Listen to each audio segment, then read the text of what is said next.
This is the TikTok live recap from Wizard Marketing on March 7th, 2024. How to achieve greater delegate number participants in the event space with the help of marketing.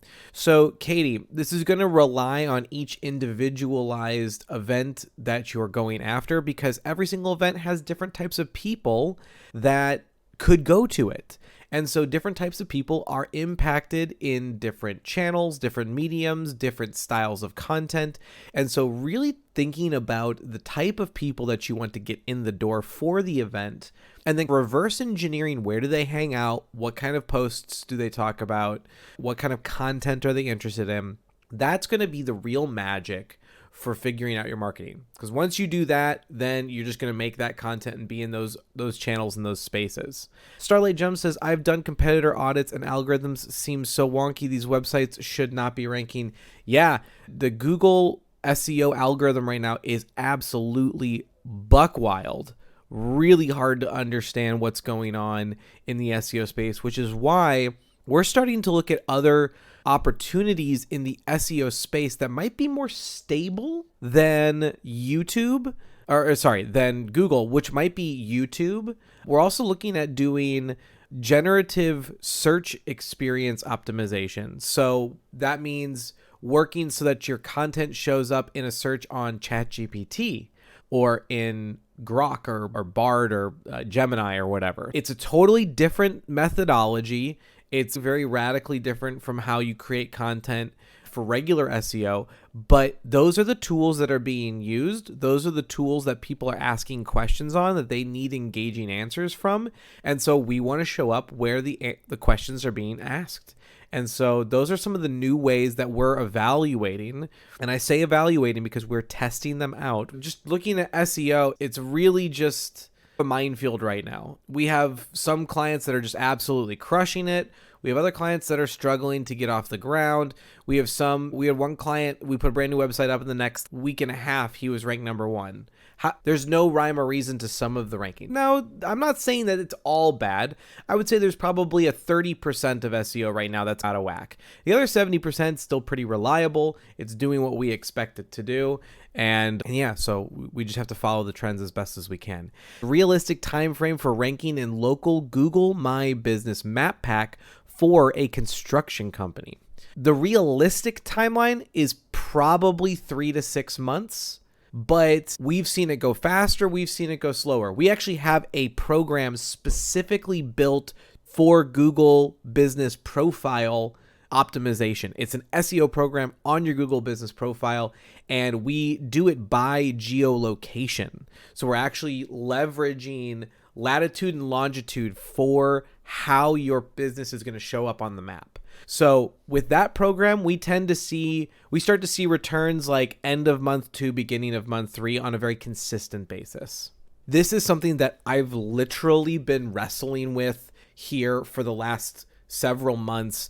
So here's what's going on in SEO right now. SEO itself has gone through a really rapid series of changes to not only the type of content that's being poured into it, but the way that it's being presented back to us. Okay, so let's go through this. Since September of 22, okay, we have to go back that far because September of 2022 is when Google released the helpful content update. Yeah, 22. And so the helpful content update was a change effort on the algorithm to help the system prioritize content that is functionally helpful to people. All right. Now, they didn't do a great job of defining what the hell helpful actually meant. So really all we saw as SEO people was about 10% of sites just got torched. And that's what happened. But they said, if you just keep writing good, valuable content, you'll show up in the algorithm. So they changed the algorithm. Okay. Then right after that, AI drops. ChatGPT hits the market, everybody starts using it. And what's the first thing that people do? They're going to shortcut creating good content with creating fast content.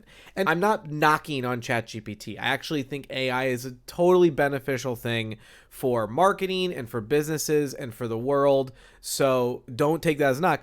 But it did flood the market with low value, low effort content that now the Google algorithm had to deal with. All right, so that happens. Then the helpful content version 2 drops in the spring of 23, which was supposed to help combat all of that low quality content from the blog systems. But AI keeps getting better. It keeps improving. People start making more specialized tools. And so now we have SEO articles that are much better than the ones dropped before that the algorithm was set up to block. Now those are hitting the market in the middle of last year. So the algorithm goes through a series of 5 changes rapid fire.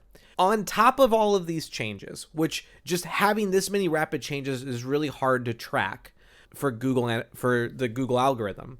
On top of that, we introduce generative search experience on Google. And generative search experience is using the AI in the search, okay?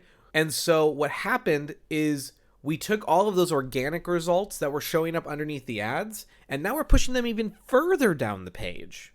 All right, so now we're reducing the value of SEO even more, but only if you don't get pulled in by the AI bot for the generative search experience result. So there's so many things going on in that space, and then people are moving their searches off of Google onto platforms like YouTube, TikTok. ChatGPT gets a ton of searches. And so all of those searches that used to result in clicks, now they're not resulting in clicks to websites. There is a massive experience change in the SEO market that just functionally adjusts how we need to do SEO. And unless we pivot and change, the old ways are already dead, to be honest. The old ways are already dead. If you're not paying attention and making changes to your platform and your strategy right now, you're already dying.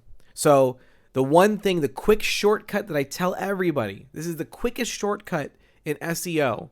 If you can just make video content, anything that you would make a blog article, make it video content instead, that will serve you so well. Do you post videos on Google business pages or just photos?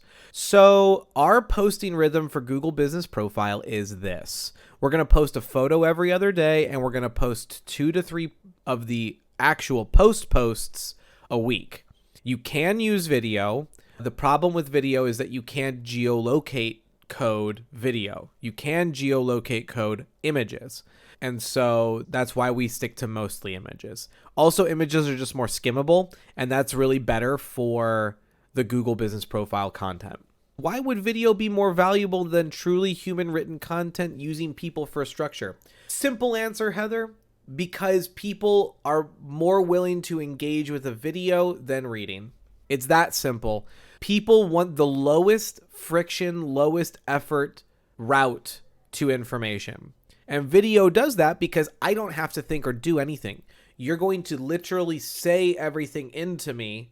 You're going to show me everything instead of me have to work and look through this article and read. Now I just have the answer right then and there. Press releases, for those of you who don't know, is a news article that you can publish. And there are several publication networks that you can send that report or that press release to. That press release will then go out onto the press network, and it does 2 things. One, it creates an SEO opportunity for your business. And 2, it alerts other journalists that there might be an opportunity to follow up on some kind of story. And so it can actually generate you more press by doing a press release. So what we'll do is usually when we come on board with a new client, we'll do a press release right away, and that can kickstart your SEO, get you going right away. It doesn't create a backlink. It is not a backlink because backlink has to be a follow link. These are non-follow links, but it's still exposure.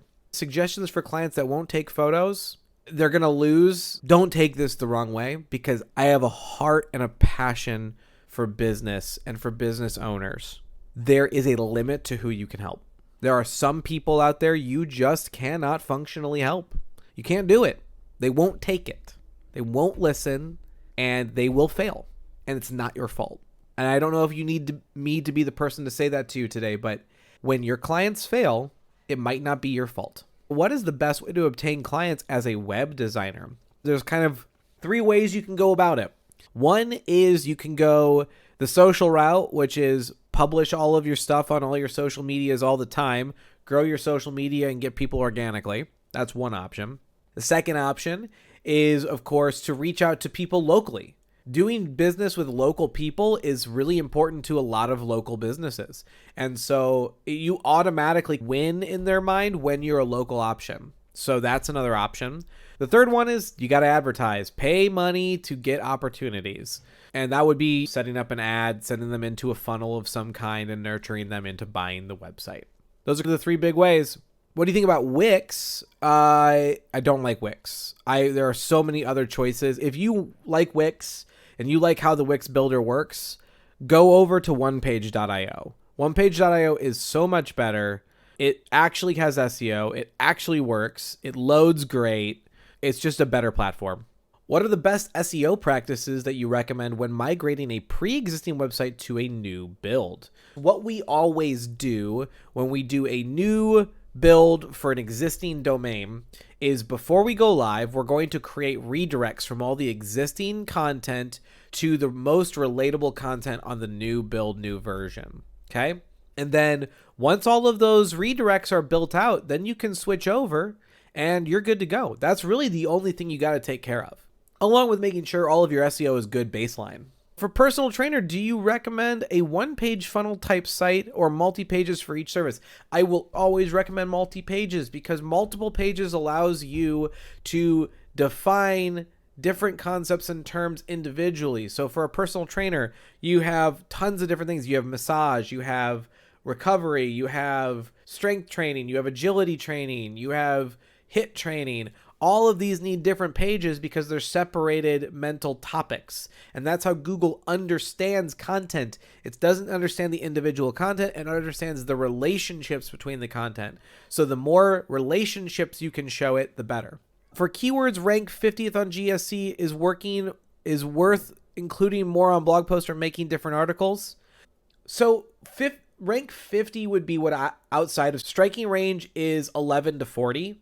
So what I would do is I would casually sprinkle it in other content until it gets above 40. And then I would start looking to make a core piece of content around it. How are you integrating AI? Great question. We use AI a lot, but we always use it either at the beginning of the process or like outside the deliverable, right? So it's all about speeding my team up, making them more effective, making them faster at what they do, and making them more thorough in what they do. So AI is a tool. It's not a creator. So that's how we use it. We're using it at the beginning to generate blog post ideas out of keywords and maybe a first draft. We're using AI to generate post ideas. We're using AI to help us refine messaging. So yeah, that's how we use it all over the place.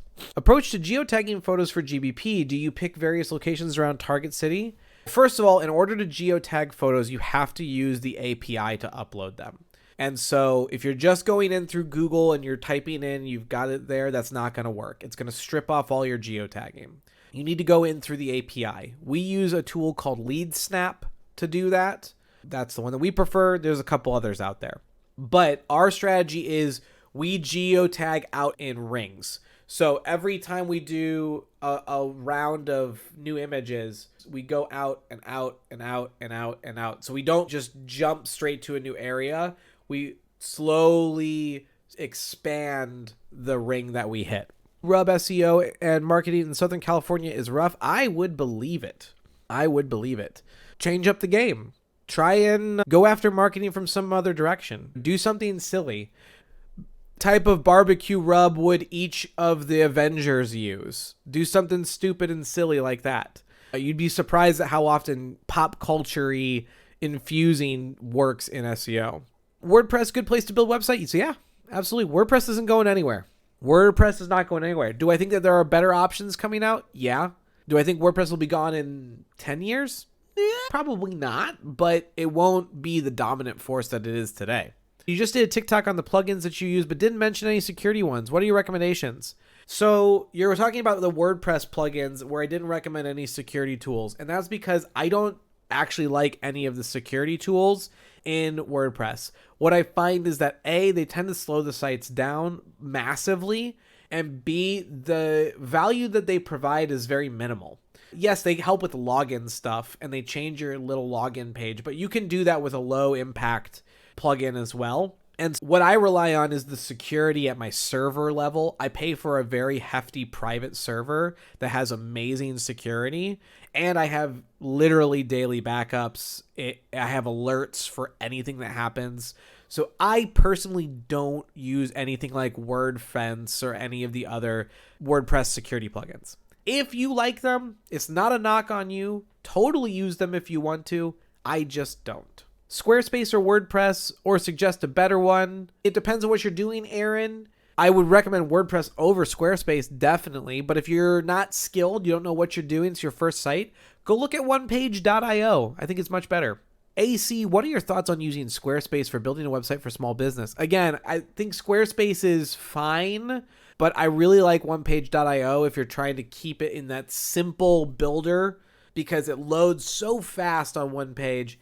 And it also is very SEO friendly over there, which Squarespace historically is not.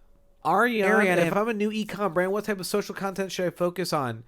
Just post stuff. Ariane, here's the secret with social media that scares the piss out of businesses. That's so easy, okay? Everyone's, what do I need to post? What do I need to post? I don't know what to post. Here's the secret. Post literally anything and everything. As much as you can, post. Because here's the thing. You're not going to know what type of content's going to hit for you, so you need to just try a bunch of random stuff. Then, after 3 months, look back and go, what content's really working? And then focus on that type of content. That's how you figure out what you should focus on for your social content. How would you deal with a brand knocking off your brand? This is one of those things where I'm going to give you an opinion right now. You don't have to take this opinion, okay? But this is what I do, and to be honest, all of my personal development focus in marketing over the last 6 months has been in brand messaging. All right. That's literally what I've been training and focusing myself on and writing my book on. So here it is. Forget your competition. Don't even acknowledge them. Ignore them. You can ignore them, but don't copycat. All great businesses who blow up, who have success, who are a thing, a name, they did their own thing. And it's really hard and really dangerous. You want to know why? Because there's no metrics to show what you're doing is going to work. But the brands that go off book and ignore their competition and create a space for themselves are the ones that tend to do the best. All right. So I would just highly recommend, let them knock off your brand. They will always be the knockoff version. And yeah, they'll get sales. They'll always be the knockoff. I want and need to take Atomic Habits to change my career. I need help. Yeah, Atomic Habits is a cool book. I also recommend 10x is better than 2x. This book here is really good for growing, like growth mindset. If you're a business owner, 10x is easier than 2x. Just changes the way you look at activities. The mom test is something that I developed in order to test websites to see if their call to actions were good and to see if the messaging was clear. So what I would do is we would build a website, we would build a homepage, and I would literally send it to my mom and say, Mom, turn on your screen recording and record you looking at this page and talk out loud what you're thinking about. And I would hear how she would talk about what she's looking at. Like, oh, I don't really understand. Oh, no, okay, I get what this is. It's a company that does this. And what do I do? What do I do next? Where do I click? And so you watch how a person like would function and think. And like my mom's a little older, so it's really good to see how she uses it because she's going to use it the way most people experience it. So it's a really fun, cool little test. Thank you. This has been a fantastic live. Thank you so much for all the awesome questions. If you want to keep it going, go to the fullvelocitymarketing.com Discord. If you want to join my mastermind, it's in my bio. So please hit that up. Otherwise, email me, get on my calendar. It's all in my bio. Thank you so much. And as I always say in marketing, best of luck.